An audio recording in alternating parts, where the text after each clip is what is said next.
सावनेर तालुक्यातील केवळद police station तहसील सावनेर जिल्हा नागपूर येथील तिरंगी पारधी बेडा येथे मोठ्या प्रमाणात हातभट्टी लावून गावठी दारू काढल्या जात असल्याची खबर मिळाली। त्यावरून या परिसरात मोठ्या प्रमाणात अवैध दारूभट्टी लावून मोहफूल दारूचा वापर होण्याची शक्यता लक्षात घेऊन त्यावर प्रतिबंध घालण्याच्या उद्देशाने त्या ठिकाणी केवळद पोलीस व राज्य उत्पादन शुल्क विभाग अधिकारी कर्मचारी यांच्या पथकाने संयुक्तिकपणे कारवाई करीत मोजा तिडंगी पारधी बेडा येथे पोहोचून धाड टाकली। तिरंगी पारधी बेडा या ठिकाणी अवैधरित्या हातभट्टी लावून मोहफूल गावठी दारू काढताना दगड विटांचे चुलीवर लोखंडी ड्रम ठेवून नळीद्वारे दारू काढण्याची रनिंग भट्टी आढळून आली। तसेच बेड्यावरील घरांच्या आजूबाजूला निळ्या रंगाच्या 200 लिटरच्या प्लास्टिक ड्रममध्ये मोहफूल रसायन सडवा भरलेला आढळून आला। त्यावरून पोलिसांनी पाहता क्षणी सर्व उद्ध्वस्त केलं।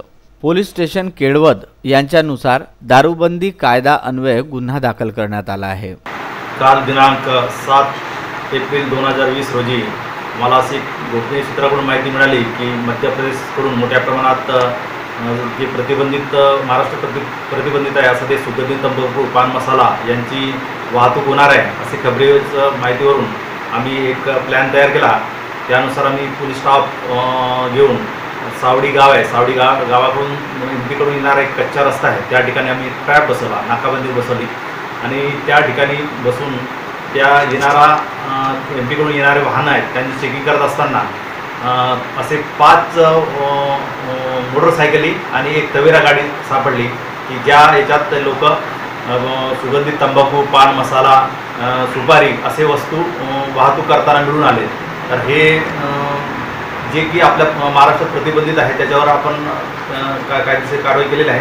तर याच्यातले एकूण 10 आरोपींना आपण या सदर गुन्ह्यात अटक केलेला आहे आणि आरोपी विरुद्ध पोलीस स्टेशन केळवद येथे कलम 188, 269, 270, 271, 272, 273 अन्वये आपण त्याच्यावर कारवाई केलेली आहे।